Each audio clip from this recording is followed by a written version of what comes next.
Bab 18, Marah Tanda Sayang. Aku tidak tahu akhirnya akan seperti ini. Aku alergi pada almond sejak kecil, tapi sampai saat ini aku tidak mengalami efek apapun. Sampai menunggu sejam lamanya pun tidak ada yang aku rasakan, seperti pada biasanya. Malah yang mendapatkan dampaknya adalah Quensa. Ia dimarahi oleh Dante karena memberikan ide berupa almond tersebut. Padahal ia tidak sepenuhnya salah. Aku tahu kamu sangat suka sekali almond, Quensa. Tapi dia alergi sama almond dan kamu tahu. Bagaimana kalau terjadi sesuatu pada dia? I'm sorry with that, Dante, ujar Quensa berulang kali. Aku merasa bersalah pada Quensa. Gara-gara aku, dia menerima kemarahan kakaknya. Ia hanya menunduk aja, tidak berani mengelak. Ia tahu kalau ia bukan bersalah 100%, tapi jauh dari itu. Aku tidak merasakan apapun. Tidak mau memperpanjang masalah, aku mendekati Quensa dan menjauhinya dari Dante yang masih terlihat emosi. Bahkan, aku juga memandang Dante tidak suka seakan memberikannya kode kalau aku tidak suka dengan orang yang memiliki temperamen yang buruk. Gak apa-apa, aku baik-baik aja. Sekarang, kamu pergi ke kamar kamu. Aku mau berbicara dengan Dante. Quensa hanya mengangguk, masih tidak berani untuk menatap Dante. Ia hanya tersenyum tidak enak padaku.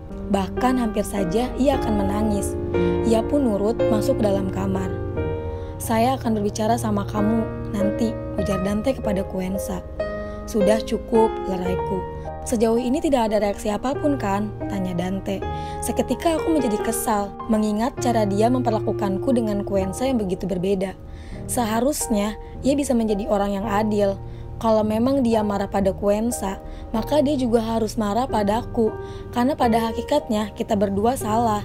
Toh juga tidak ada sesuatu yang buruk terjadi padaku. Aku tidak alergi, Dante, jangan berlebihan, ujarku. Entah kenapa, terlibat sedikit dengan pertengkaran antara adik dan kakak barusan membuatku ingin minum. Aku beranjak ke dapur dan mengambil air minum yang ada di sana. Rasanya villa Quensa seperti villa Dante dan aku nyaman berada di sini. Rasanya seperti rumah. Setelah minum, aku menatap Dante tidak percaya, menggeleng tidak mau bicara lagi dengannya. Aku ke ruang tengah, duduk di sofa mengambil remote dan menyalakan TV. Seharusnya kamu jangan terlalu berlebihan seperti itu, Dante. Dia adikmu, tidak seharusnya kamu memarahinya seperti orang lain. Tapi dia yang bersalah, Ana. Dia yang meminta untuk memasukkan almond itu pada brownies yang kalian buat. Seharusnya dia tahu kalau kamu alergi pada almond. Tidak semuanya harus kita ketahui, Dante.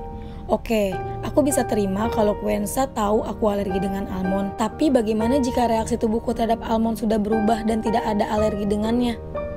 Tidak semua hal bisa kita ketahui, Dante. Bahkan terkadang kita sendiri pun tidak mengerti dengan apa yang kita rasakan. Seharusnya kamu paham akan hal itu, ujarku dengan perasaan yang menggebu-gebu. Termasuk hatiku, terkadang tidak mengerti apa yang aku rasakan padamu, Dante, batinku. Tapi dia sudah mencoba untuk membuatmu dalam bahaya. Dante pun ikut emosi. Dia menaikkan nada bicaranya denganku. Aku terdiam, bukan karena sepenuhnya mengiyakan emosi Dante. Hanya saja jika aku membalas ucapannya, lagi akan semakin menjadi serius dan ujung-ujungnya yang disalahkan adalah satu pihak. Dante, bisakah aku minta satu hal hari ini? Aku sangat berharap kamu bisa melakukannya. Aku mengatakan itu dengan nada yang dingin, bahkan tatapanku padanya pun sedikit berbeda. Apa? Nada kesal itu masih berbekas padanya. Baliklah ke villa sendirian, ujarku. Aku berdiri dan berjalan menuju kamar Quensa. Lalu kamu, kalau aku balik ke villa, kamu pun juga begitu. Aku akan di sini dengan Quensa, hanya sehari saja sebelum kita berangkat ke Jakarta besok. Jelasku dengan harapan dia bisa mengerti maksud tersirat yang aku berikan padanya. Bahkan kamu milih adikku daripada aku, tanya Dante. Aku hanya mengangguk. Terserah, kamu terlalu pelin-pelan, anak. Tidak bisa memilih salah satunya. Emosi Dante dan keluar.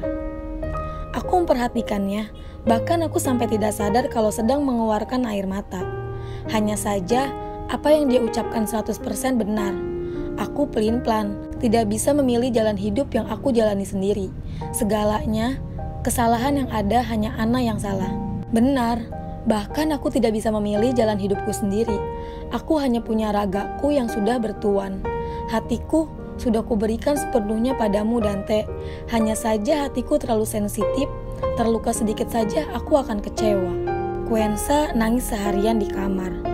Aku memang bisa masuk ke dalam kamarnya, bahkan juga sempat membujuknya. Namun tak sedikit pun bisa mengobati rasa sedihnya itu, membuatku kebingungan harus melakukan apa, sedangkan aku baru saja mengenalnya hari ini. Quensa, apa yang harus aku lakukan supaya kamu berhenti menangis? Kakak buatin es krim mau? Aku membujuknya untuk kesekian kalinya dan mendapatkan respon yang sama. No, aku menyerah. Aku lapar dan ingin makan sekarang juga. Menghabiskan waktu seharian di dalam kamar untuk membujuknya supaya tidak sedih lagi juga membutuhkan tenaga. Kini aku sudah lelah dan ingin mengembalikan dayaku yang sudah dihabiskan. Ya udah, sekarang kakak mau buat makanan. Kalau kamu ingin makan sesuatu, tolong ke dapur ya. Akan kakak buatkan untukmu. Karena tidak mendapatkan jawaban darinya, aku membiarkannya sendirian dan keluar dari kamarnya.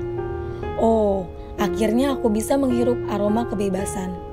Sebenarnya aku cukup sesak ketika berada di kamar Quensa sebelumnya.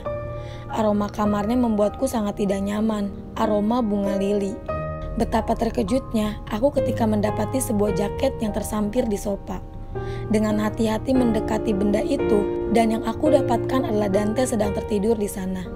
Timbul pertanyaan, sejak kapan dia berada di sini? Bukankah sudah aku suruh untuk kembali ke vilanya?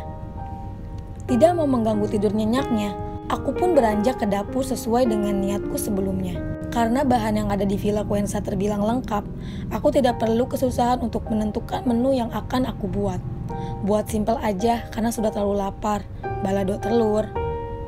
Mulai disibukkan dengan bahan ini bahan itu, sampai membuatku tidak sadar kalau Dante sedang duduk memperhatikanku. Untungnya aku tidak terkejut dengan kehadirannya itu, mencoba tersenyum dan melupakan yang pernah terjadi sebelumnya. Aku menyapanya dengan senyuman. Masak apa? Tanyanya. Balado telur, kamu suka? Tanyaku. Ia tersenyum dan masih terlihat dengan sangat jelas kalau dia baru saja bangun tidur. Dan ya, dia juga berdrama sama sepertiku, mencoba untuk melupakan perdebatan yang telah kita lakukan sebelumnya.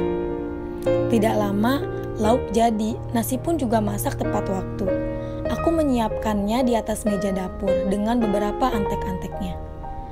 Bisakah kamu membujuk Quensa untuk makan? Dia belum makan sama sekali. Sepertinya dia menunggu kamu, ujarku tersenyum padanya. Ia pun bangun dan beranjak ke kamar Quensa. Aku tahu, Dante, kamu tidak akan menjadi pria yang seperti itu, yang dengan teganya memarahi adiknya habis-habisan hingga meninggalkan dendam. Aku tahu, kamu memiliki hati yang baik, tulus, dan menyayangi orang di sekelilingnya. Aku tahu, karena itulah dengan sangat aku menginginkannya di sampingku. Jika bisa, hanya saja sepertinya sulit untuk kita bersama.